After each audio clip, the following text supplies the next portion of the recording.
Okay. Hello and very good morning. Welcome to JVS IAS. Welcome to MARG program, Mains Answer Writing Guidance Program. See, in this, we have been discussing test number 4, which is on governance. If you have attended the last two sessions or seen the recorded videos, we have discussed under this, like so far in two parts. Part 1, we have discussed the mostly 10 marker questions. Then in part 2, some of the 15 markers we have discussed. So far we have discussed all together 7 questions. Now in this particular session, let us complete this entire test. Let us discuss question number 8, 9, 10. We have really interesting questions in this section. One question is on your you know uh, custodial violences. Another one is on electoral bonds. The next one is on some rules for regulation of media ethics. Okay, so these are the three important things. Let us discuss, let us analyze them. Yeah, first and foremost, let us go to the eighth question. The question is, in India, the issue of custodial violences. The custodial violences, and this custodial related question was there in 2021 prelims as well. Like, what is the difference between custodial uh, custody, like judicial custody, and police custody? What is the difference between them? So such question came. Anyway, that is not part of this question. I'm just recalling the fact, like on this basis there was a question. Now, the question is, issue of custodial violence is a serious concern for the violation of human rights. Examine this statement. It's a statement. Critically examine the statement and suggest some of the remedial measures in order to take care of this violation of human rights. So that is the question here. Let us begin. As usual, let us look at the approach. The first and foremost, in our introduction, we will be writing briefly about what is a custodial violence. What is this term means to you? And along with that, in India, what is the status of it? So if you can provide some data, okay, related to custodial violences, or it may be custodial deaths, or human rights violations because of these custodial violences. So that would strengthen your answer, that would give a strong justification to your beginning. Then we will be mentioning, like, since it is a critical examination, we will be doing the overall analysis. We will be looking at the both sides. At the same time, we will be analyzing how it is going to be a cause of concern for violation of human rights, and we are going to input some measures to reduce such violations. Here, look at this. Second, we will be looking at, or we will be mentioning, the reasons behind custodial violences. Then, what are the provisions that are there constitutionally and legally? Provisions for custodial violences, like custodial, you can say, interrogations, not violences. Then, similarly, what are the protective measures and provisions which are available in the constitution and in the legality from these custodial violences, that we will be looking at. Then, suggesting some of the appropriate remedial measures. So that is our approach, that is the demand of the question. Now let us begin with the introduction. As I said, first let us look at what is this custodial violence actually means. See, custodial violence is the violence that takes place in the custody. Either the custody may be police custody or judicial custody. The difference between two has been asked in UPSC 2021 prelims. As I said, just look at it. What is the difference between these two? ठीक? And you can solve that question as well, right? Where an individual who has done a crime is tortured. This torture may be mental torture or it may be physical torture. Physically torturing, physically abusing that person or torturing that person to extract the truth, or mentally also torturing that person, psychologically, mentally torturing that. So if that happens, that is counted as, that is termed as custodial violence. And most of the custodial deaths, like death of the person who is under the custody, happens because of this mental or physical torture, mostly the physical torture. See, they might be injured during the interrogation, or they might be seriously, what you can say, uh, injured or threatened. Then out of that fear, वो डर की वजह से भी they may commit suicide, or they may be like their vital organs or any bodily parts are seriously damaged, and while taking the treatment they may lose their lives. So those sort of deaths, we are calling them as custodial deaths. And one of the biggest issues with these custodial issues or custodial violences is that it has become a lot of concern for human rights. See, the person is of course a convict, a person who has done a crime. Still, the person is a human being and he has entitled to some of the human rights. Sorry. And those rights needs to be upheld. Since there are like torture mentally and physically, that's why these human rights are not upheld, and it is a serious concern. That is what we are going to address in this particular question.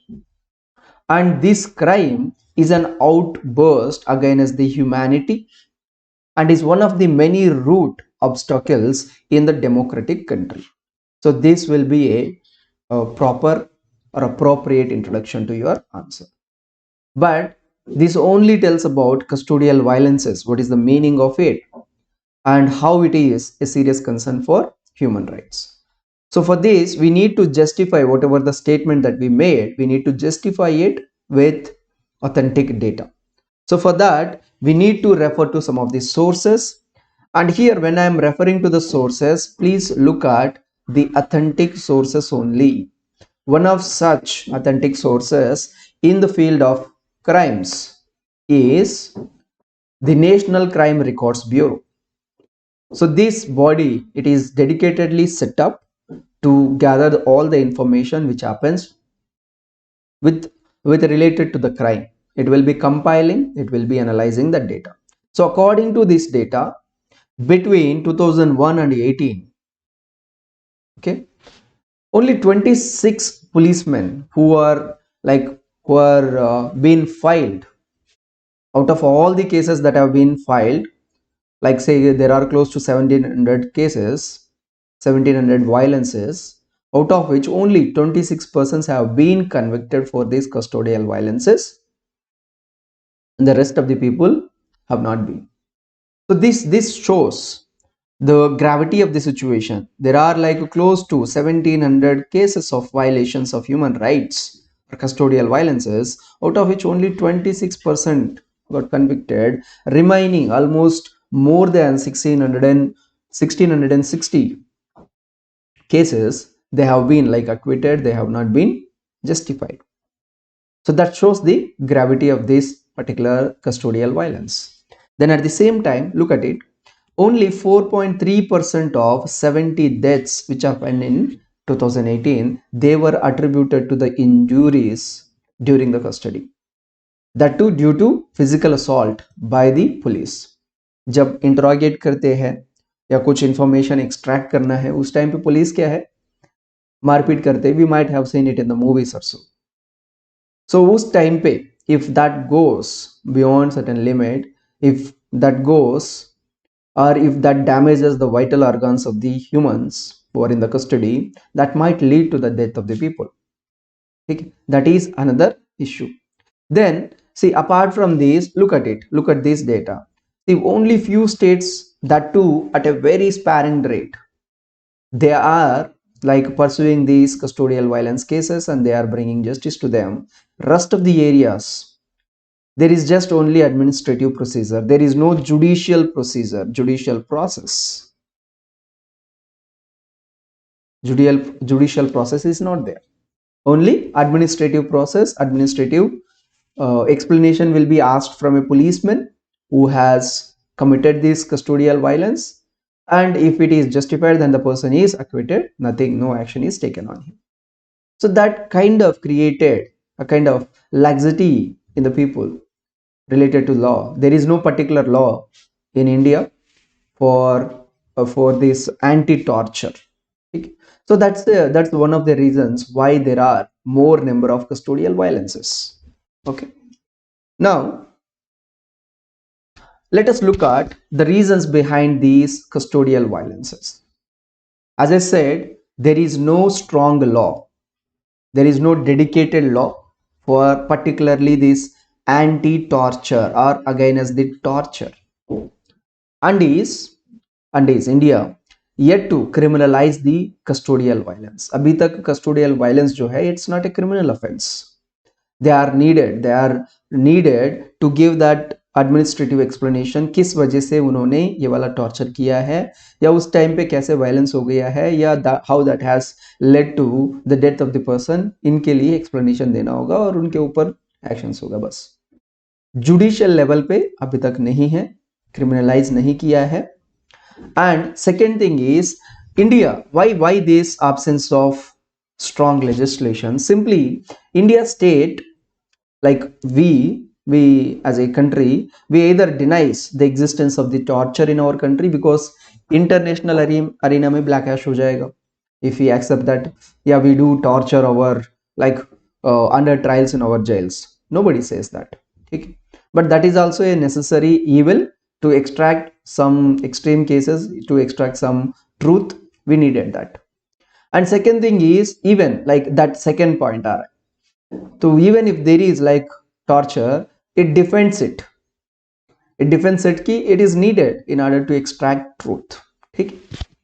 So that is the reason why we are not able to enact any particular law dealing with these custodial violences or a law dealing with torturing. Okay? So that is the first reason, since there is no legal backup and these custodial violences are not being duly addressed. Then institutional challenge. What is the meaning of it? See, these custodial violences, they generally happen in where? Jail. And jail is a place which is not easily accessible. Unless you commit a crime, you cannot go to jail. Even if you wanted to visit, there is like strict monitoring and times, everything is according to like the protocol, pre-planned one. So in that case, when we have a opaque prison system, like not a transparent one, then we could not know what is happening within the prison. Are they being tortured? Are their human rights being violated? We do not know that. So that is one more thing. Look at this. Just to access the prison, you need to deposit cash worth of 1 lakh rupees in the name of the superintendent of the concerned jail before the entry. Then and only then your permission to the entry will be given to you. Okay? So when such provisions are there, it becomes really difficult to access jails, and accessibility is not there, then there is no transparency. And when there is lack of transparency, then such sort of violences, they don't even rise. See, whatever the data that we have compiled here, National Crime Reports Bureau, it is like after that either the death has happened or the person has filed a petition, ऐसे जब हुआ है तब बाहर आया है. There might be so many instances which are not being addressed, which are not being erupting to the surface. दबा दिया है ऐसे, बहुत सारे हो सकता है possibilities there, because the system is not transparent. Then look at it, if anything happens in the jail, if they are recording, if they are going to give a report and all, that entire thing, it goes to A excessive scrutiny, proper तरीके से scrutinise करते हैं, examine करते हैं, उसमें कुछ भी ऐसे मटेरियल है जो ये चीज को एक्सपोज करने वाला है उनको हटा देते हैं, showing that there is no torture, there is no violence in there. So that is another institutional challenge. Apart from that, see, we have been having this discussion of bringing prison reforms in India and making the prisons human friendly so that human rights are not violated. कभी देखा है, मतलब movie वगैरह में तो देखा होगा, prison room proper lighting वगैरह भी नहीं होता है, even the toilet is open वाला, ठीक है, एंड वहीं पर पानी पीने वाला, ऐसे ही, मतलब that sort of pictures, that is what we have seen in the movies. And similarly, the kind of food, the kind of treatment, and kind of basic facilities the prisoners are getting, so they may be like their quality is not checked. Of course, human rights, National Human Rights Commission and state human rights commissions, they do visit the prisons, they do get that whether it is properly being maintained, monitored, all these things they do check it, but that is not a frequent affair. It happens very like sparingly, and when that is going to happen, the jail persons, they are going to take care of all these things and they show that it is very good, ठीक, जैसे we too know that in no inspection जब होता है तो तब बहुत अच्छे से मेंटेन करते हैं और कहते हैं कि everything is going according to the plan, it's very well maintained. So these poor conditions, and one more issue with our Indian prisons is because because lot many people are actually under trials. What is the meaning of under trials? The persons who have been accused but not convicted, their judicial process, their hearing, court hearing is still happening or it is in pending before the court, उस time पे jail में रहते हैं. So because of these, more number of like more than 70% of the people, they are under trials in India because of huge pendency of the cases. Now because of these under trials, our prisons, they are overcrowded. तो जब population ज़्यादा हो जाता है, density, you know all the problems, ठीक है, overcrowding हो गया तो then obviously human right violations होगा, human rights are like not duly addressed, and कुछ बीमारी वगैरह फैलने का भी चांसेस ज़्यादा है. So this are all the issues. Apart from that, manpower, like number of persons working in the prisons, they are also less, so that is another reason. Then minimal safety against the harms in prisons. So safety measures are not soundly taken. These are all institutional challenges to ensure human rights in the custody. Okay? So that is another reason. Then excessive force. Look at this. The use of excessive force, including torture, to target marginalized communities and control people participating in the movements or propagating ideas. For example, कोई हड़ताल वगैरह कर रहा है or some sort of protest. So during those times also, लाठी charge वगैरह हो सकता है, या the persons will be arrested and they might be tortured, they might be targeted in order to like send them back. ठीक. So those sort of excessive forces is another reason for eruption of these custodial violences. Then not adhering to the international standards is another reason. See, India, although we have signed United Nations Convention against the torture in 1997 itself, but still we have not ratified. What is the meaning of this signing and ratification? That we will understand more in international relations वाला test paper. Generally यहाँ पर इतना समझो कि if there is any international treaty or convention जिसका India भी member है, तो हम वहां पर तो साइन करके आ गया है, but in order to implement it, we need to ratify the same, we need to pass the same in our parliament. This process is called ratification. अगर ये नहीं हुआ तो you cannot make national level policy or national level act for the implementation of the sorry guys, for the implementation of the same convention. So that is the issue here, not adhering to the international standards. And while signing only indicates the country's intention to meet the obligations which are set out in that particular treaty or convention, but ratification is what, like fulfilling those commitments, is what implementing those, and that is lacking still in India with respect to this torture, against the torture. So these are all the reasons why that custodial violence is happening. Okay. And in some cases it is a necessary evil if we are dealing with hardcore criminals, then to extract the truth sometimes we need to go beyond these normal procedures. Under those circumstances also custodial violence might happen at times. That is the issue. Now let us look at what are the constitutional and legal provisions which are available to protect people from this torture or custodial violences. The first and foremost one is Article 21.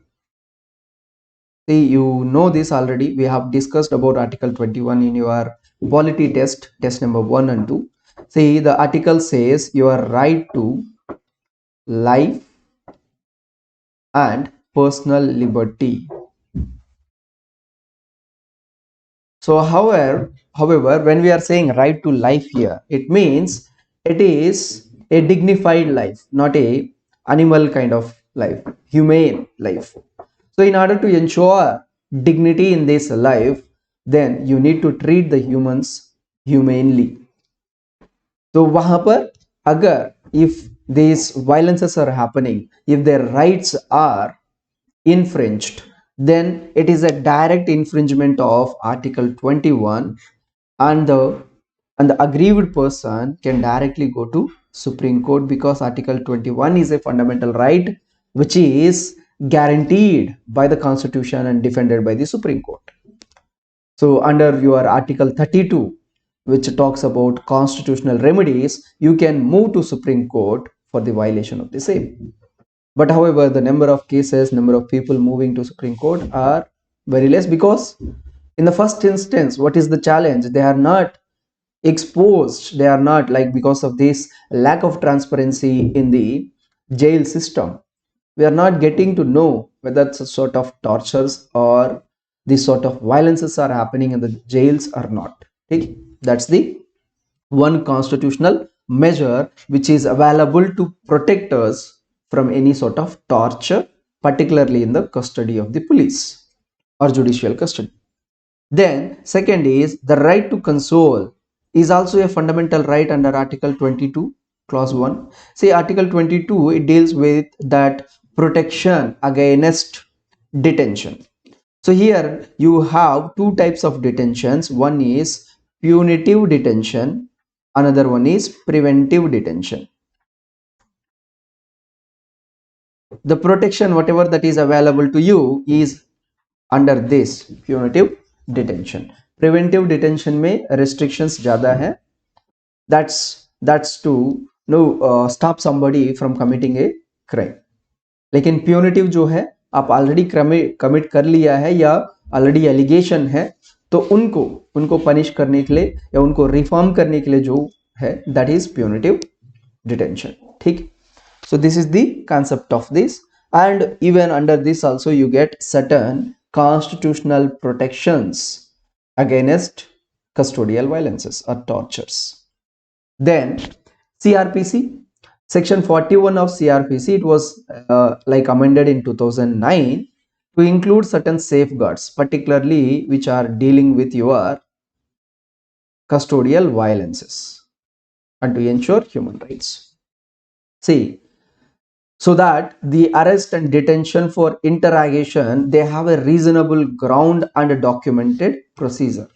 सुना है कभी arrest करने जाते हैं, movies में देखा होगा, तो पूछते हैं वारंट है, सर्च वारंट है या इंटरोगेशन करने के लिए वारंट है.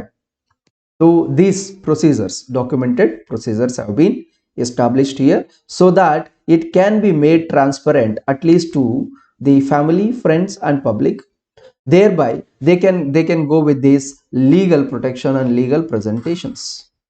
So if they are like detained, if they are being like they are being tortured, or if any violence happens against them, then they can go to these legal measures. So these sections are also available. So constitutional and legal measures we have seen. Now we have seen the problems as well, why these are happening, what are the reasons. Now in order to address the complete question, we need to look at what are the suggestions, remedial measures that we can suggest to reduce this sort of custodial violences and to ensure the human rights. The first one is, see, we have seen one of the reasons why we are not having sound policies related to this is we are not meeting the international standards. So international standards meet करने के लिए there is international convention, UN convention against the torture. So India has signed it, but it has not ratified it. Now the time is to ratify it and establish a legal procedure in India as well, taking these international standards into consideration. That is the need of the hour. Okay. So it will mandate a systematic review of these colonial rules, whatever the like judicial system related rules and custodial violence related rules जो हैं, these are like they are going back to British time. तो उनको revise करने का, review करने का time आया है, उनको रिप्लेस करने का with respect to international standards वो टाइम आया है. So that can be done through these things. And it will also mean the exclusive mechanisms of redress and compensation, so which will be set up for the victims besides institutions such as board of visitors. Here it means a particular victim has been tortured, that particular victim's human rights have been violated, then the victim can actually get the justice and bring those people who have violated, who have tortured to the justice, and even can get the compensation. Okay. So that provision is also going to ensure some sort of security to the convicts, security to the victims, and a kind of fear to the convicts. मतलब जो violence करते हैं, custodial violence करते हैं, उनके लिए fear, और जो विक्टिम्स होते हैं उनके लिए at least due compensation for that. So that is one of the suggestions. Second suggestion, police reforms. See, these police reforms has been in the news once again and again. Various committees have been formed. Even the law commission has given many reports related to the reforms in the criminal justice system. So look at this. Police must be given some guidelines. A clear-cut guidelines must be formulated on educating and training the higher police officers and the lower ones who are actually engaging in the interrogation process, so that they aware of these human rights and the fundamental rights and liberty clause and the right to life one. And by understanding them, by knowing about them, they won't be breaching that line. ये जो fine line होता है which goes to that extreme torture or violence, so they won't be breaching that. So it can be prevented by senior police को अच्छे से train करके, and we can make them, we can make them participate, we can make them anticipate the gravity of the situation, so that this clear reorientation can be brought in these present practices.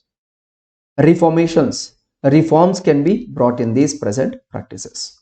So that is another suggestion, another measure. Then third one is accessing the prison. Because most of these violences, custodial violences, they happen in the police prisons. Okay, prisons. And these prisons, we do not have access.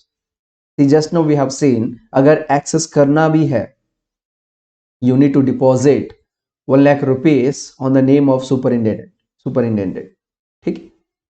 तो जब इतना strong provisions है तो accessibility is not there, तो उसको थोड़ा सा human friendly बनाना होगा, सिटीजन फ्रेंडली बनाना होगा, और अनरेस्ट्रिक्टेड एंड रेगुलर एक्सेस देना होगा, particularly to the independent and qualified persons. It may be human activist, it may say human activist who are fighting for the human rights, or it may be a news reporter or journalist,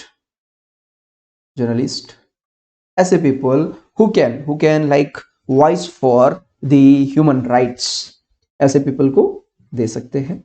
At the same time, like CCTVs, like closed circuit TV cameras, they can be installed in the police stations where interrogation is taking place, so that we can know how the interrogation is taking place. Is there any violence? Even if the violence is there, is it breaching the certain limit?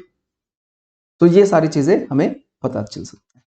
So that also increases the, what you can say, the accountability of prisons and the officers who are engaging in these interrogations. Then see surprise inspections, क्योंकि अभी जो है permission लेना होता है, inspection करना भी है, तो दे गेट टू नो हाँ इंस्पेक्शन आने वाला है, आज अच्छे से मेंटेन करो. लेकिन वो नहीं होना चाहिए. It should be A surprise inspection by non-official visitors. Even this point has been highlighted by, suggested by Supreme Court.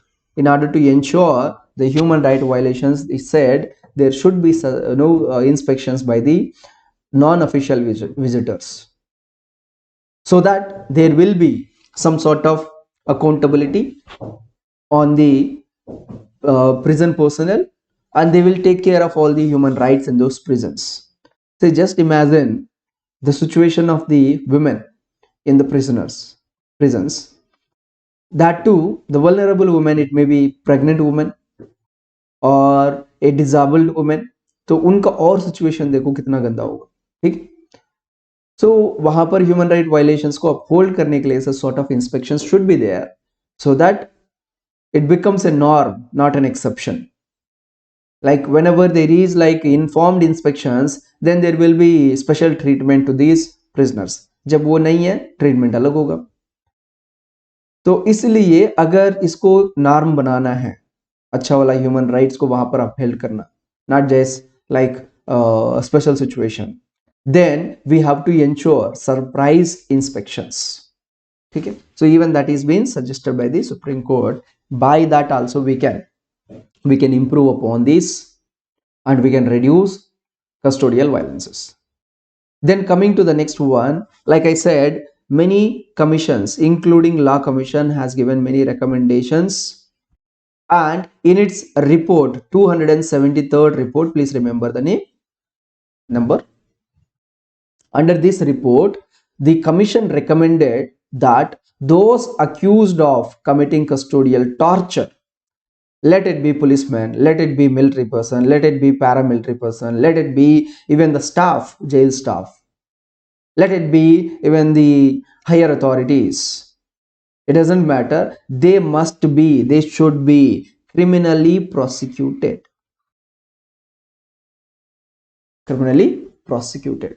See, it's a related, let me recall one more point. You might have heard about armed forces special, ASPA. Okay. So under this act, the police, they get extraordinary rights.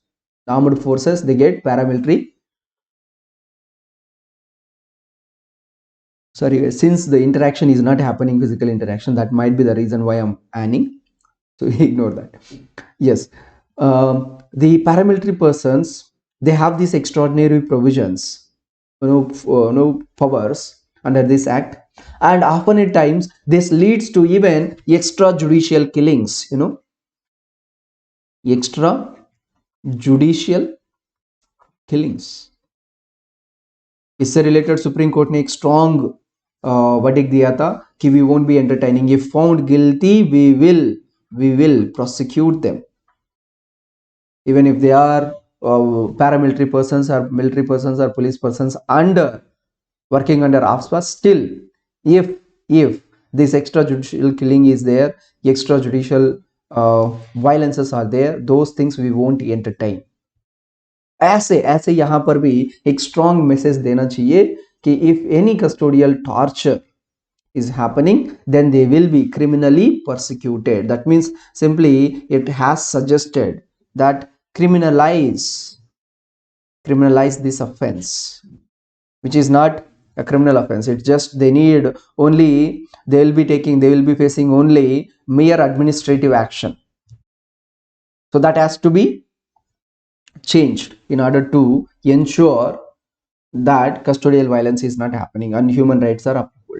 So these are all the points that we can like provide as measures. Okay? And here you can conclude at the bottom line, you can conclude that,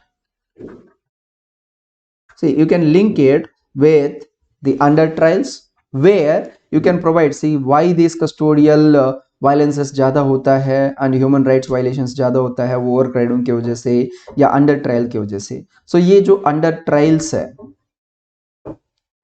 those can be given the bail. So bail should become a norm. Nowadays bail के बारे में idea बहुत कम लोग को पता होता है and it has become an exception. जिसके पास लग्जरी है, जिसके पास पैसे है, उनको it has become like a very common thing. But the poor people, even if it is like getting that bail is very less, it is less costly, still lack of awareness की वजह से they are not able to get it. ठीक है?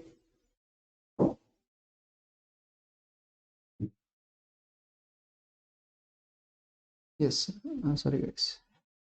So that is the necessity here. So in that manner you can conclude saying that you can link it with the pending cases, with the under trials, and even the suggestions given by law commission. इनको लेकर you can conclude this answer. Okay, is that clear? Any doubts in this particular question?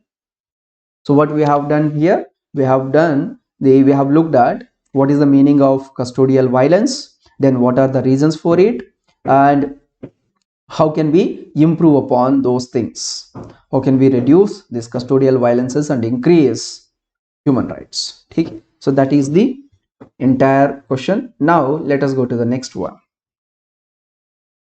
Any doubts here? Okay, cool. So the next question is related to electoral bonds. They were introduced in 2017 budget speech, and by now you know all about electoral bonds. Now the question is, look at the question, electoral bonds caught between transparency and anonymity in functions. Critically analyze this statement. See, here we will be looking at both like transparency, to what extent electoral bonds are leading to transparency, and to what extent they have these anonymity provisions, and are they truly anonymous, and are they truly enhancing the transparency in funding the political parties. So let us look and let us critically analyze them. Okay? Now here the approach is simple. First let us give a brief introduction about these electoral bonds, like when they are introduced, what are they, what is the intention behind it, then the scheme, entire scheme, how this is, like how a person buys a electoral bond, then what are the provisions in it, is there any limit, how the political parties will be funded from there, which authorities or which organizations or institutions are authorized to issue these electoral bonds. Then next, what are the challenges with respect to transparency, with respect to anonymity of these electoral bonds. Then finally we will be writing a way forward after analyzing these. Is that clear? That is the structure, that is the approach we are going to follow. So here, like I said, it was announced in the union budget of 2017, and they are interest free bearer instruments, bonds, which are bought by the persons or organizations with a motive, with an aim to donate money donate money anonymously, matlab without revealing their identity, okay, anonymously to the political parties. So that is the main objective, main aim of it. And here a bearer instrument does not carry any information about the buyer or the payee. So कौन खरीद रहा है, कितना पैसे पे we may still we get to know, क्योंकि bond का denomination होता है starting from 1000 rupees, then the multiples of 1000 rupees up to even 1 crore. तो कितना है पता चलेगा, लेकिन कौन डोनेट कर रहा है वी डू नॉट नो, ठीक है. And the holder of that instrument, like किसके पास है ये वाला instrument, that nobody nose. Like to which political party a particular person, suppose say I'm a person, I wanted to donate to X party, ठीक है. So I'll go to the bank and I'll buy that instrument for whatever the denomination. Let us say I wanted to donate 1000 rupees. I'll buy that bond. This bond, I'll say I wanted to donate it to X. That's it. So it will be given to X. X can claim that money after like due notification of the concerned institution after the within the no period of 15 days. So in that process, since my name is not mentioned, my identity is not there, so another party say why having that knowledge is less, so that I won't be victimized by Y since I have donated to X. So that is how they wanted to enhance the transparency, but in it there are some issues. We will look at it. So now let us look at these provisions of this scheme, electoral bond scheme. What are the provisions? See, the bonds are sold, as I said, in the multiple denominations of 1000, so 1000, 10,000, 1 lakh, 10 lakh, 1 crore, etc. And SBI is the only bank, only institution which is authorized to sell them, which is authorized to issue them. And if you want to donate, you need to go to SBI branch, SBI bank, and ask for that electoral bond, and you can deposit it. Okay? And here the donors who are giving, they can purchase and subsequently donate the bonds to their respective party of choice, मतलब X या Y या Z जो भी parties है, which the parties can cash once. See, let me draw it systematically. Individual, there is a bank SBI, now you know that as well, okay. And here he will be giving money of 1000 rupees, and in return he will be buying that bond. So in that bond form he will be providing that money, and the same will be notified by the SBI bank, and that will be like claimed by a political party. But इसके लिए claim करने के लिए there is a window of 15 days. 15 days के अंदर उसको अपना bank account को वेरीफाई करवा के क्लाइम करना होगा. अगर 15 डेज के अंदर क्लाइम नहीं किया तो क्या होगा, ऑटोमेटिकली ये जो SBI है, जो पैसे यहां पर क्लाइम करने के लिए रखा था, वो कोई भी क्लाइम नहीं किया है. देखो, I have donated with an intention to donate to political party X, लेकिन पॉलिटिकल पार्टी X जो है वो मेरा डोनेशन को क्लाइम नहीं किया है. तब क्या होगा, after 15 days of it, if nobody has claimed that, then that money will be sent to Prime Minister's Relief Fund, जो डिजास्टर मैनेजमेंट वगैरह ऐसे अनफोर्सिन कंडीशंस में मैनेज करने के लिए एक फंड सेटअप किया है, which is known as Prime Minister's Relief Fund, उस पे ट्रांसफर करा देते हैं. ठीक. Now there is no limit on the number of bonds an individual or a company that can purchase. This is another important provision. इससे पहले limit होता था कंपनीज के ऊपर, सिर्फ इतना परसेंटेज ही डोनेट कर सकते हैं, ठीक है. लेकिन अब देखो लिमिट नहीं है, you can buy any number of bonds. There is no restriction on you. ठीक. That is, any doubt? Yes. That is one more provision here. Then so far look at it, a total of almost 13,000 electoral bonds worth of 6,500 crore have been sold in the first like in the 15 phases between March 2018 to January 2021. Look at the amount of fund that went to political parties. And here, electoral bonds, they were understood to be a way for companies to make anonymous donations so that they can escape from the victimization. Okay, for example, before the elections, a particular company has donated some money, X amount of money to political party A, but political party B came into power. तो ऐसा आने के बाद ये इसको victimise ना करे, ये सारी चीजें अनोनिमिटी प्रोविजन यहाँ पर एक पर्दा बना दे कि ताकि they don't know, they should not know who is donating to whom, which party के लिए कौन सा कंपनी या इंडिविजुअल डोनेट कर, ठीक, फॉर दैट, ठीक.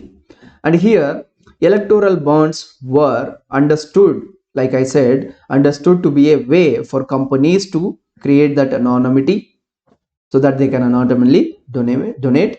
But however, a fine print of the notification has revealed that even the individuals, groups of individuals, NGOs, religious and other trusts, they are also permitted via electoral bonds without disclosing their identity, their details.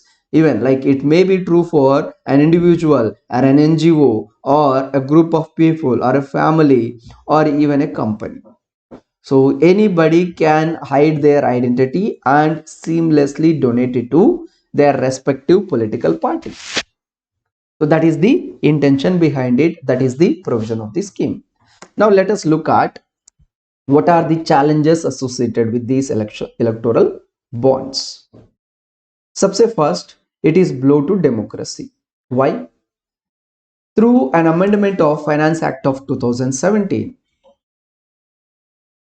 the union government, it has exempted political parties from disclosing the donations. कितना पैसे उनको मिला है उसको disclose करने से exempt कर रखा है वही वाला act, through these electoral bonds. That means the voters, they do not have any sound information on the amount of money a particular political party received. Sorry guys, I do not know why I'm yawning a lot. I'm not feeling sleepy, but this is happening every time when I'm taking mark session and very less number of people are attending, and that too when you are not interacting. I don't know, somehow I'm feeling that sleepy. But not sleepy but yawning. Yes. So the voters, they have the right to know कि कौन सा political party को कितना fund आया है, how they might have utilized this. So how we get to know no, whether they have used the money power in getting that advantage or not. But since this act, Financial Act of 2017, excuse me, it has exempted those political parties from disclosing the donations. Now the voters, they do not have any knowledge कि कौन सा individual, ये तो वैसे भी individual side से, company side से it is already anonymous, and कितना डोनेट किया है वो भी अनोनिमस है. So now we do not know which party got how much fund to what extent. So this, in this representative form of democracy, citizens, they cast their vote, they choose their elective representatives, and if this information is not given, their right to information, their right to know, or even you can talk about informed decision making in voting or informed voting, that will be seriously hampered, which will be a blow to the democracy. That is one of the challenges. Then compromising on the right to know. See, your right to know, it is also part of your, like, right to information, right to know, part of your article 21, right to life. Even here Supreme Court, it has held that right to know, especially in the context of elections, is an integral part of right to freedom of speech and expression under the Constitution of India, which is Article 19. It has that ambit as well. So if you are not providing the information, that means you are depriving that citizen of that information, then the citizen cannot be taking an informed decision. So it is a compromising on his fundamental right. It should not happen. But that is one more issue which is happening here. So by keeping this knowledge from citizens and voters, the electoral bond scheme, they are violating these fundamental tenets of this democracy. Even the fundamental rights are being hampered. So that is one more challenge with them. Then act against free and fair elections. Look at it. Since the electoral bonds, they provide no details, anonymous hai, no details of the citizens. The said anonymity does not apply to the government of the day. What is the meaning of it? See, we are looking at the challenges with respect to transparency. Okay, this is the demand of the question. Transparency, and second thing is with respect to anonymity. एक तो anonymity देख लिया, yeah, anonymity is there. Anonymity is there. Sorry. Anonymity is there. However, this anonymity is posing certain problems. These issues and problems we have seen just now. Then along with that, there are some issues of transparency. What are they? Let us look at it. See, when we are saying anonymous, is it absolutely anonymous? Is there a question of doubt? Yes, it is. See, since the bank which is going to deal with all this is State Bank of India, which is a public bank where the government has serious amount of control, serious amount of stakes in it. Now it can demand the government of the day, उस time पे जो ruling party है, that can easily get the data from the State Bank of India. किसने कितना किस party को donate किया है, ये वाला इंफॉर्मेशन आसानी से मिल जाएगा. So if they get that, then they might victimize those people. Then entire the goal of this your electoral bonds, it is defeated. It's gone. The purpose is defeated. That works against these free and fair elections, because now the government having this data that can leverage this information, and it can disrupt free and fair elections. So that is a threat, or that is against these free and fair elections. So this is one more issue. Then it is opposed by Election Commission of India actually. See, it has objected, Election Commission of India has actually objected amending this Representation of People Act, RPA 1951, which exempted the political parties from disclosing these donations. क्योंकि RPA में तो होता है, they have to even IT return वगैरह भी file करना होता है, डिस्क्लोज करना होता है, लेकिन इन्होंने अमेंड करके बोला है कि जो इलेक्टोरल बॉन्ड्स के थ्रू जो फंड्स आता है उसको हम डिस्क्लोज नहीं करेंगे. So this has been amended. It described as the move as it's a non-transparent one, where the government, where the political parties have been given extra edge, and they are being exempted from disclosing this information related to the electoral bonds. Then coming to the next one, institutionalizing the corruption. What is the meaning of it? Since there is an anonymity provision, what will happen now? Any person, it may be the persons with malified intentions, let us say a terrorist organization or organized crime, mafia, organized crime people like mafia or some other, or some of the capitalists or some of the business tycoons who wants to have, or who wants to go with this crony capitalism, who wants to have certain benefits after a particular party wins. So all of these are corrupt practices.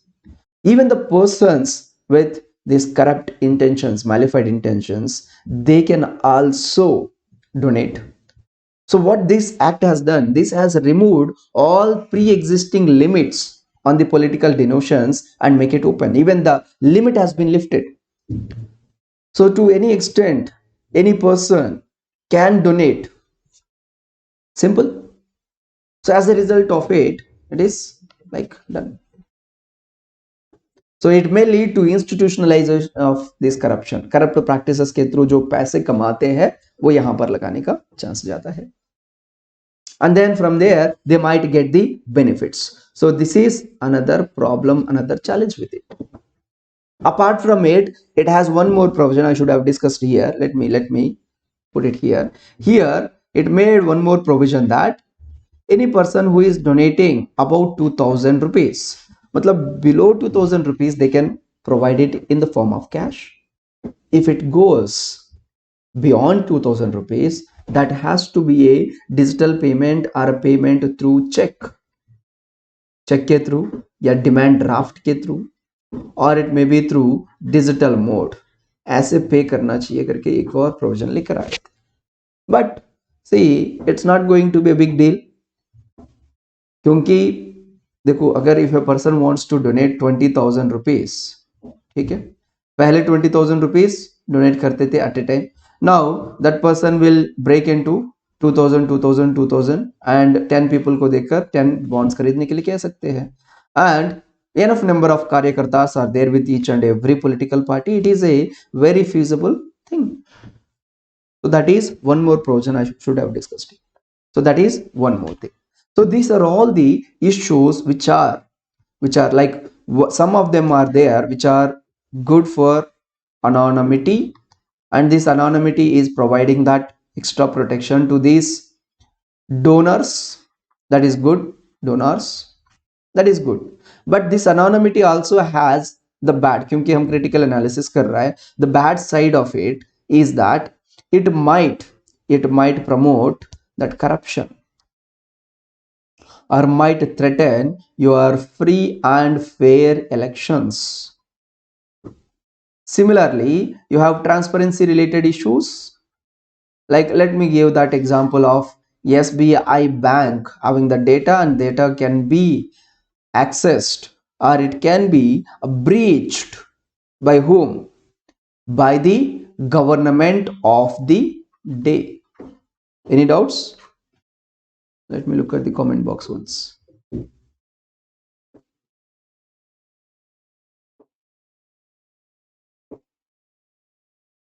Okay, deal, done.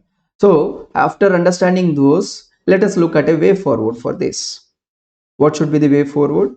There is a need for effective regulation of political financing along with bold reforms to break this vicious cycle of corruption and erosion of quality of democratic polity. That is the need of the hour. For that, some of the provisions which we have seen in the electoral bonds, which are hampering the free and fair elections, for that we need to take bold reforms. And for that, what we need the political consensus, the political will, because at the end of the day, who are going to make the laws?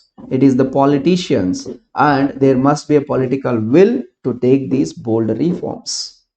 That is the first way forward. Then it is crucial to plug the loopholes in the current laws to make the entire governance machinery more accountable and transparent. So जो loopholes है उनको duly address करना चाहिए. Second, the voter can also help bring in the substantial changes by demanding the awareness campaigns. You ask them, if enough pressure is put by all the public and all the voters on the political parties to disclose their funding, bring them under RTI purview, then क्यों नहीं आएगा वो? अगर public demand करेंगे, then definitely it will be put under RTI. So that active participation of the voters, active participation of the people for these changes, it's the need of the hour. Similarly, you can talk from the side of Election Commission of India. It must be given more powers and autonomy, both financial financial autonomy and administrative autonomy. At the same time, like it can be given some more powers to penalize or to punish the persons who are engaging in these malpractices. It may be disqualification, or it may be even the punitive sanctions. So such sort of powers must be given to Election Commission of India. That is the need of the hour. Okay, is the way forward clear, guys? Is there any doubt in here? And is there any problem in the stream? It's working fine because I'm also keeping a tab on the stream.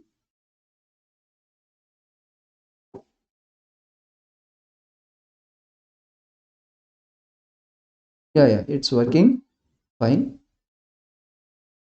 If you have any problem with the stream, or if you have any doubt, even while discussing in between also, you try to put it in the comment box. And second thing, most of you, I know most of you are taking, like we have very great number of enrollments in Marg program, and most of you are taking recorded sessions. Maybe that's maybe because of short notice, or maybe because of we are having these discussions on weekends where you might have certain plans. Okay, but if you are taking recorded session and if you are having any doubts, you can reach out to me. You can write to us like support@jvias. They will forward all of your concerns to me, all of your problems to me, and I will duly address them in the coming sessions, or if possible in the mail itself. I'll reply you in the mail itself. Okay. So if you have any doubts, any queries, any issues, do mail us. Do mail to support@jvsias. They will forward it to me. I'll address them duly. Or in the session itself, if the concern is for more number of people, so I'll address it in the session itself. If it is not, personally I'll address. Okay. So that is all about the ninth question. Now the last question of this particular test. This is also very important test, important question. Let us look at the question. The Information Technology Rules 2021. So what are these rules? These are for intermediary guidelines and digital media ethics code. So for this, the rules came. They have far-reaching consequences on online privacy and freedom of speech and expression. Discuss it. That is the question. Question is for 15 marks. Dekho guys, nowadays the era is digital era, and the penetration of internet is very strong. Even to the remote corners it has penetrated, and even the kids who do not know much about it, elderly people, and even the illiterate people, they are all accessing it. So in such a scenario, if proper guidelines are not taken, if media ethics are not followed, it can have very far reaching consequences with respect to privacy, with respect to freedom of speech and expression, with respect to security, let's say cyber security, let's say financial security. So there are like far reaching consequences.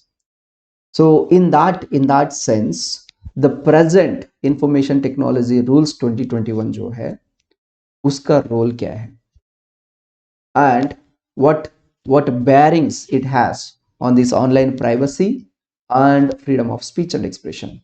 That is what we are going to discuss. Is the demand of the question clear? Why this question framed? Is that clear? Now let us look at the approach. As usual, introduction, body and conclusion with a way forward. In the introduction, like we will be briefly writing about what are these rules, information technology rules 2021. Then we will be providing the associated issues with these rules from the perspective of online privacy and freedom of speech and expression. Then distortion of idea of self regulation. देखो why this self regulation वाला बात आता है. India में media जो है that is not regulated by the government, not regulated by any third person. It is a self-regulatory body. Media is self-regulatory. If it is self-regulatory, then the role of ethics becomes more. क्योंकि कोई और नहीं है, then खुद का responsibility बढ़ जाता है. You have to behave responsibly. So that is where this application of ethics in the media, which is known as the media ethics came into picture. That is how it is self-regulating the media. But because of this online mode, because of this penetration of social media and all, the chances of exposing this privacy and threatening the speech and expression, they are becoming high and high. So under these circumstances, how to restore that self-regulation, how this no distortion is happening, how to restore it, that we will be looking at. Then curtailing the freedom of speech and expression, ऐसे related issues जो है, we will be looking at them. Then we will be providing a way forward. Is the structure clear? How we have structurized it? इसमें कोई issue? Okay, let us begin. The first one. See, like I said, we will be writing a brief introduction about these rules. The information technology rules 2021, they have been notified on February 25th, 2021. You don't have to remember the date. You simply say in February 2021. That is also fine. Now, before I enter into it, I wanted to give that extra information. What is the difference between a rule and law? A law. What is the difference between these two? Anyone? See, if you have studied your ethics paper, उसमें है rules, regulations, laws ऐसे करके उसके बारे में distinction वगैरह. What is the difference between these two? See, law is something which is passed by the legislative organ, that is legislature. In case of center, it is parliament. In case of states, it is state legislature, legislative assembly. Okay, this is the legislating body. Now, when they pass certain act, that becomes a law. Now, what is a rule? See, rules and regulations are notified by the executive,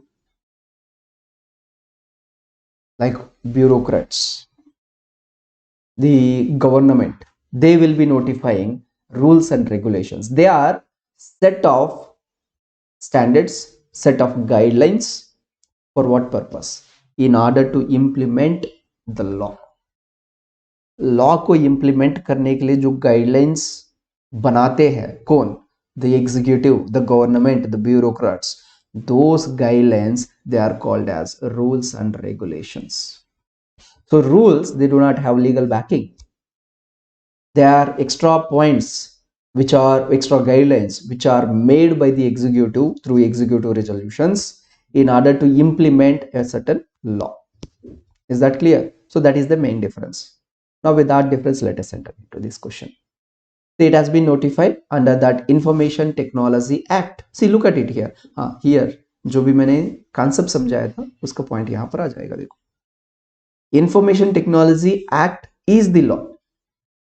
और उसको implement करने के लिए जो rules दिया है, they are Information Technology Rules 2021. Look at it. So that is how you can distinguish between these two. Now, what is this act provided? This act provided for the regulation of electronic transactions and cybercrime. Now, this modern rules 2021 में जो आया है, जब ये 2000 में act बना था उसका भी कुछ रूल्स आया है, वो वाला रूल्स को फिर अपडेट किया है 2011 में. नाउ अभी जो 2021 में रूल्स जो बनाया है, they are going to replace the old rules. Updated rules है ये, बस. That's more than enough. Now these rules, what is the mandate, what is the aim of these rules? These rules seek to provide compliance of the law. कौन सा law? यहाँ पर IT Act law. compliance of the law and a grievance redressal mechanism, मतलब कुछ नुकसान हुआ तो उसको कैसे redress करेंगे, grievance redressal mechanism for users of social media platforms, messaging applications, streaming services, as also to the digital news publishers, उन सबको गाइडलाइंस देना है सोशल मीडिया वालों को, या messaging platforms like WhatsApp, Telegram, Viber, इन सबको। Even streaming services like OTTs nowadays, look at it, आप अगर न्यूज़पेपर देखा है तो nowadays OTTs are brought under the ministry of broadcasting in order to regulate them, क्योंकि उसका रोल और उसका रीच इंक्रीज होते जा रहा है, ठीक, उसका number of services provided by them are also increasing, ठीक। And the government envisages controlling hate speeches. Now what is the meaning of hate speech? We will understand it with examples when we are dealing with internal security, but here simply understand the meaning of it, internal security, और even society के बारे में या social justice के बारे में पढ़े तब भी hate speeches we will understand. See, simply hate speech is something which is going to instigate some sort of violence because you have said something which hurts the sentiment of a community or a region, or which may be against the government, which may be against the religion, which may be against the country. तो ऐसे speeches मतलब radicalise करना people को speech देकर, भाषण देकर, तो ऐसे speeches are known as hate speeches. So उनको कंट्रोल करने के लिए ये वाला ला लेकर आया है। पर्टिकुलरली सोशल मीडिया में देखो बहुत सारे लोग होते हैं, स्पीच देते हैं, sometimes the speech is extreme which is trying to break the harmony in the society, create violence, ऐसे स्पीचेस को रेगुलेट करना चाहते हैं, ठीक। So which gets proliferated through this platform, particularly social media, WhatsApping में या यहाँ यूट्यूब में वायरल होता है, शेयर करते हैं, so that threatens the national security. ऐसी चीज को क्लियर कटली मैनेज करने के लिए, उनको कंट्रोल करने के लिए। So however, critics have pointed out that the question of stricter regulation of the digital media, it might lead to restrictions of freedom of speech and expression, and it might undermine the democracy. So that is the brief introduction about it. See how it is going to undermine speech and expression, क्योंकि see hate speech, now there is a need to properly define what is an hate speech. अभी तक proper definition नहीं है, तो इसका misuse करके जो normally government को या नॉर्मली कोई चीज को क्रिटिसाइज करने वाले होते हैं, नॉर्मली क्रिटिसाइज, इट में भी कंस्ट्रक्टिव क्रिटिसिज्म करने वाले, उनको भी इसके थ्रू प्रोसिक्यूट कर सकते हैं। So that will hamper the free speech and expression वाला नोटेशन जो है, it will completely hamper it. We don't want that to happen. Okay, that's the reason. ठीक है।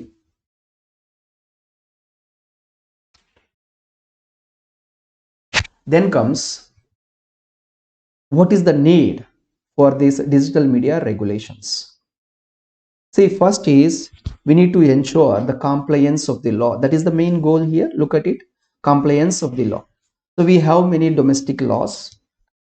So those laws needs to be complied by the people who are posting their things in the social media or any sort of digital media platforms. So for this, major digital media platforms operate in India, but they are in the foreign origin. For example, look at WhatsApp. Okay, it has foreign base. It is a foreign origin company, foreign origin platform. Similarly, many other, YouTube, foreign origin. Okay, so in such cases we need them to comply with our domestic laws as well. Okay, abhi you might have seen it in the news. There was a tussle between the Facebook, WhatsApp, ठीक है, what, let me say WhatsApp and the government with respect to that end to end description, क्योंकि government चाहता है कि वो जो fake news या ऐसी चीज को, हेट स्पीचेस को प्रोवाइड करने वाला कौन है, हु इज द ओरिजिनेटर, उनको पता करना है। बट व्हाट्सएप जब पूछा था व्हाट्सएप से ये वाला कहाँ से ओरिजिनेट हुआ, WhatsApp was like it was not able to give it, क्योंकि वो कह रहा है कि we have end to end encryption in order to ensure the privacy of the our customers, so we can not track them. तो तब ये issue हो गया था। तो ऐसे जो लॉस होता है उनके साथ कंप्लाई करना है, तो यू नीडेड दिस गाइडलाइंस। तो that is the need. Second is setting up of accountability. What is the meaning of it? Like making them accountable against the misuse and abuse. क्योंकि बहुत सारे सोशल प्लेटफॉर्म्स और digital media users है जो कुछ भी बना के, जो भी information without checking the authenticity they will spread it. So that might create fear in the society, that might break the harmony in the society, which is very detrimental for the national security and national unity. We don't want that to happen. We need to make them accountable for what they post, what they publish. Okay? So that is where this point came into play. That is another need for such IT Act and such guidelines, such rules. Then bringing uniformity. What is the meaning of it? Bringing that equality and uniformity with respect to all the laws, so that we can combat, we can fight this unlawful content, मतलब exceptions वगैरह जो है उसको हटा के। And these recent rules, they emphasize in bringing uniformity with respect to their application, how they are to be implemented, how they are to be applicable on that uniformity लेकर आने का। Similarly, social imperative, it lays a special emphasis on the protection of the women, ठीक है, particularly the privacy and dignity of the women. Sometimes it is threatened in the digital media platforms, उसको check करना है कि particularly the progression of the sexual offenses on social media, उनको भी, ठीक है, उनको रेगुलेट करने के लिए it is absolutely needed to have such a strong rules. That is the another reason. Then another one is with respect to the fake news, उसको proliferation को कम करना, उसका वायरल होने से रोकना, उसको रिमूव करना, या similarly with respect to the hate speeches. These are the needs for which we wanted to establish such laws and rules. ठीक है. Now, what are the issues associated with these rules? Let us look at them. The first one is distortion of idea of self-regulation. Now, once again, come back to that earlier discussion of involvement of ethics, self-regulation and all. Since media is a self-regulated body, it has been given more responsibility, more accountability. Now, when you are coming up with certain rules, when you are saying कि आप इस तरीके से करना है, so that means you are regulating the body. So it is against the idea of the self-regulation. It is distortion of self-regulation. See, for digital publishers of news and current affairs, as well as even video streaming services, a 3-tier structure for the grievance redressal has been mandated. And here, interministerial committee of government officials, in effect, they become appellate authority over this self-regulatory exercise. मतलब self-regulatory position के through, if some media body is self-regulating it, that will be appealed, whether they have properly regulated it or not. If there is any leakage of information or not, for that can be appealed. There is an appellate authority, which is some interministerial committee which will be set up by the government with government officials. So that will also undermine the self-regulation of the media. Then the next thing is this would be self-regulation by the media organization and the industry at the government's pleasure. Okay, you are keeping this appellate authority on top of this self-regulation. Okay, on top of this self-regulation, and that will hold them. अगर जो भी regulation कर रहे हैं, self-regulation कर रहे हैं, तो तब भी they will be thinking that अगर हमारे ऊपर government is sitting, so whatever the government want, उस तरीके से, according to the pleasure, according to the wishes and wills of the government, we have to perform, we have to do the regulation. ये वाला pressure भी पड़ सकता है which might undermine the concept of the idea of self regulation. That is one issue. Then another issue is compliance burden. What is the meaning of it? One of the provisions is in order to bring compliance in all the laws, but sometimes in order to get that compliance, in order to have that uniformity, relatively smaller ventures जो होते हैं जैसे news channels या social media platforms या YouTube channels और whatever may be Telegram channels and all, जो smaller ventures है, they also have to comply with the rules. तो कंप्लेंस बर्डन बढ़ जाएगा उनके ऊपर. And a major like this it may jeopardizes very sustenance of already financially strained and functionally less working digital news media. मतलब already these media platforms they are having less resources, they are already strained financially. तो यहाँ पर और responsibility डालना और invest करने के लिए बोलना ताकि compliance लेकर आने के लिए, that might discourage them, that might threaten their very sustenance. That is the second issue associated with it. Then potential misuse, possibility of having this misuse, क्योंकि अगर complaints नहीं लेकर आया है तो तब क्या होगा? Then there will be like government intervention, it will be like imposing certain punishments. This will have the chance of misusing them. It might even open a door for corruption also. And any criticism on the ruling party or the government, it might trigger that sort of like rules basis पे जो है, that sort of punishments or restrictions or regulations can be imposed upon that thing. That is one more problem. Then this is more worrisome in already vitiated climate of political and religious majoritarianism. तो यहाँ पर minorities जो है उनका voice, the raising of that voice can be subducted if this is misused. I'm saying can be, could be, misuse हुआ तो तब, otherwise it's okay, well and good. ठीक? So that is another issue associated with it. Then arbitrary powers, the notification given, so it gives the Secretary, Ministry of Information and Broadcasting, and some of the ad hoc emergency powers will be given to them. So these arbitrary powers, they may block any content of the government. Sorry, they may block any content by the government if it considered to be like threat to the national security or it is hate speech. ये सारे extra powers मिल जाता है इन arbitrary powers. And also a negative list of content that shall not be published. मतलब पहले ही prescribe कर लेते हैं, this is a negative list, it cannot be published,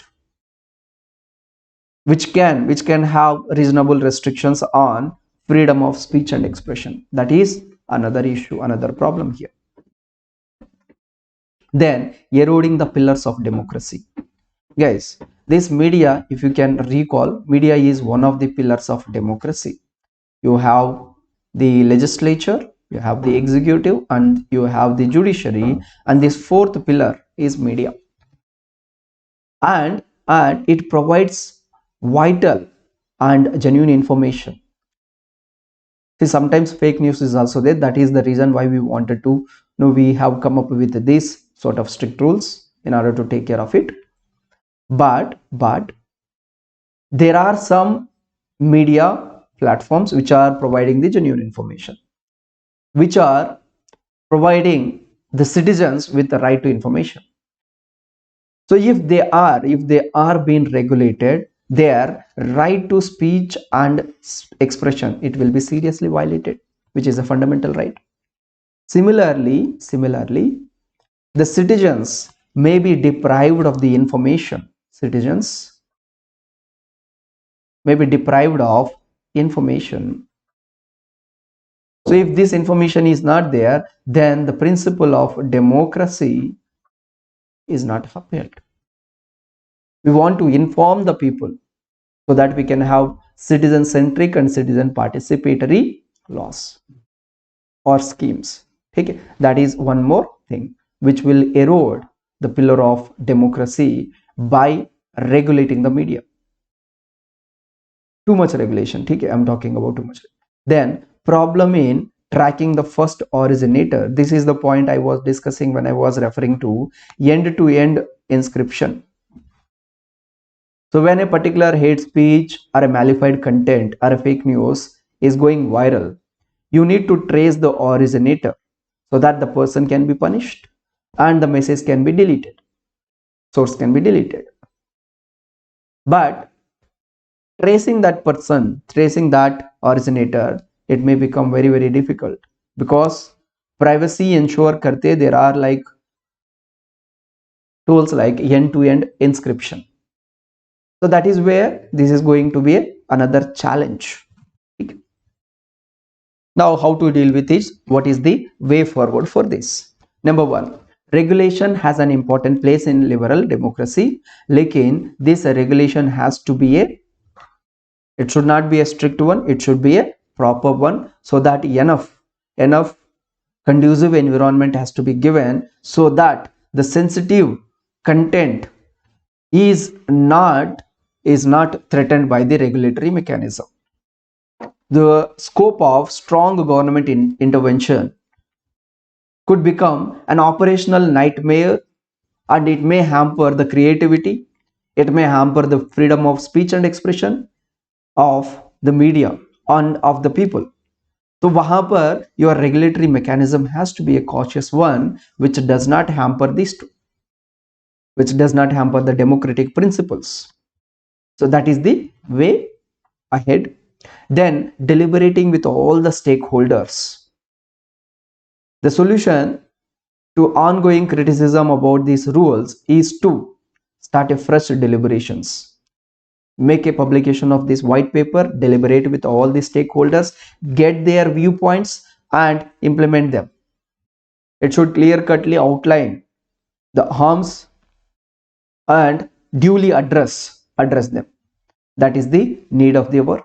Then statutory backing. See, कोशिश करना है rules जो है they are executive. तो इसमें जो भी प्रोविजंस है उसके लिए स्टैट्यूटरी बैकिंग या लीगल बैकिंग, उसके लिए एक लॉ बनाना, एक्ट बनाना, ताकि उनको एक स्टैट्यूटरी बैकिंग दे दे. For example see section 69A of IT act. Similarly for this digital media regulation के लिए भी we can come up with a statutory act which can give the legal backing, which can have clear-cut provisions, and the legality can be checked by the judiciary also if it is overreaching, if it is going beyond the constitutionalism concept. Okay, so those things are the need of the hour. So, and apart from that, expediting data protection laws. See, India is not we have you might have seen it in the news as well. We have two committees, one committee on private data, another committee on non-private data. All of this is to ensure that data related laws जो हम बनाने जा रहे हैं they be strong, they be sound, and ये जो personal data जो है protection करे. And for that we have already we have personal data protection bill of 2019, but still it is in the discussion level. It has not been expedited. So the need of the hours is to expedite the process of passing of this particular bill, make it act, and duly address all these issues related to the privacy and the data. That is the need of the hour. Okay? So with that, our discussion has come to an end. So all these three questions, what are the three questions? Question number 8, question number 9, 10, dealing with your electoral bonds, these rules, and the first one is related to what is that first one that we have seen? Let me have a look.